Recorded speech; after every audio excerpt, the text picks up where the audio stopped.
Hello friends, welcome to Radiant Competition Classes. आज मैं आप लोगों के समक्ष मिसलेनियस के 30 अति महत्वपूर्ण प्रश्न प्रस्तुत करने जा रहा हूं और ये सभी प्रतियोगी परीक्षाओं के लिए अति महत्वपूर्ण रहने वाला है। विशेषकर सचिवालय सहायक की परीक्षा, 68वीं बीपीएससी परीक्षा, बिहार सिविल कोड परीक्षा, साथ ही साथ अन्य स्टेट्स के जो एग्जाम है उन तमाम परीक्षाओं के लिए अति महत्वपूर्ण रहने वाला है। चलिए दोस्तों, वन लाइनर के रूप में इसलिए दिए हैं कि कम समय में अधिक से अधिक प्रश्नों को आप कर पाइएगा। तो चलिए देखिए, 1 नंबर, संविधान की धारणा की उत्पत्ति सबसे पहले कहां पे हुई थी? तो ये सबसे पहले यूएसए में हुई थी, अति महत्वपूर्ण। उसके बाद दूसरा नंबर देखिएगा, चमगादड़ अंधेरे में उड़ जाता है किसकी मदद से? अल्ट्रासोनिक तरंग की मदद से उड़ने में सक्षम होता है। उसके बाद तीसरा नंबर देखिएगा, मदर टेरेसा का जन्म कहां पे हुआ था? तो ये अल्बानिया के अंदर हुआ था। ये अति महत्वपूर्ण प्रश्न है। चौथा नंबर का सवाल आप देख लीजिएगा। चौथा नंबर कह रहा है कि नरोड़ा एटॉमिक पावर स्टेशन कहां पे है? तो उत्तर प्रदेश के अंदर है। और पांचवा नंबर सवाल देखिए, 1857 के विद्रोह के बाद मुगल शासक जो है बहादुर शाह जफर कहां भेज दिया गया था? उसको रंगून में निर्वासित कर दिया गया था। उसके बाद छठा नंबर का प्रश्न देखिएगा, बक्सर का युद्ध 1764 ईस्वी में हुआ था और अमाशय में हाइड्रोक्लोरिक अम्ल यानी कि जिसको हम लोग HCl कहते हैं, HCl पाया जाता है। उसके बाद 8 नंबर का सवाल देखिएगा कि योग दर्शन के संस्थापक कौन थे? तो योग ही पंथ है। हम लोगों ने इसे इस तरह से याद किया कि योग दर्शन के संस्थापक पतंजलि थे। 9 नंबर का सवाल देखिएगा, एलोरा में कैलाश मंदिर का निर्माण किसने करवाया था? तो राष्ट्रकूट शासकों ने करवाया था। उसके बाद देखिएगा, पौधों में जाइलम उत्तक जो है ये किसका संवहन करता है? ये पानी का जो संवहन करता है, जबकि फ्लोएम भोजन का, जो पत्तियों में भोजन बनता है वहां से पौधे के विभिन्न भागों में भोजन पहुंचाने का काम फ्लोएम करता है।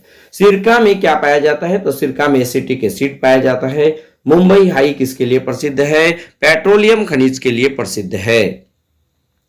13 नंबर में देखिएगा कि हड़प्पा रावी नदी के किनारे अवस्थित है और सुएज नहर का निर्माण 1869 में किया गया था।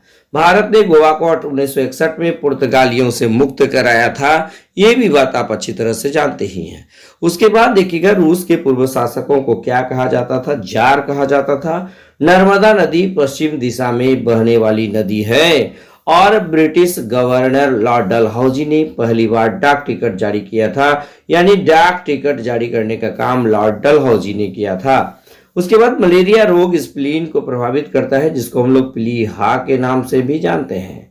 चलिए, उसके बाद देखिएगा, प्राचीन मिस्र के राजाओं को फराहो कहा जाता था।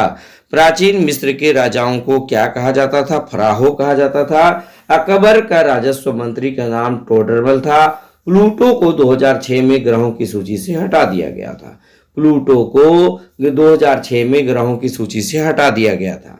जालियांवाला बाग हत्याकांड के विरोध में गांधी जी ने कैसर ये हिंद की उपाधि लौटा दिया था। जालियांवाला बाग हत्याकांड कब हुआ था? 13 अप्रैल 1919 ईस्वी को हुआ था और गांधी जी ने कैसरी उपाधि की हिंद को लौटा दिया था। उसके बाद देखिएगा, आगा खान ट्रॉफी का संबंध किससे है? आगा खान ट्रॉफी का संबंध हॉकी से है और शेरशाह का मकबरा सासाराम में स्थित है। प्रकाश वर्ष दूरी का मात्रक है दोस्तों। सबसे निम्न ग्रेड का कोयला पीट होता है। साइप्रस की राजधानी निकोसिया है। विटीकल्चर का संबंध अंगूर की खेती से है और पेनिसिलिन का खोज अलेक्जेंडर फ्लेमिंग ने किया था। तो इस प्रकार हम लोग जो है मात्र 4 मिनट में 30 सवाल को आसानी से देख लिए दोस्तों। तो अगर वीडियो आप लोगों को अच्छा लगे तो लाइक, शेयर और कमेंट जरूर कीजिएगा।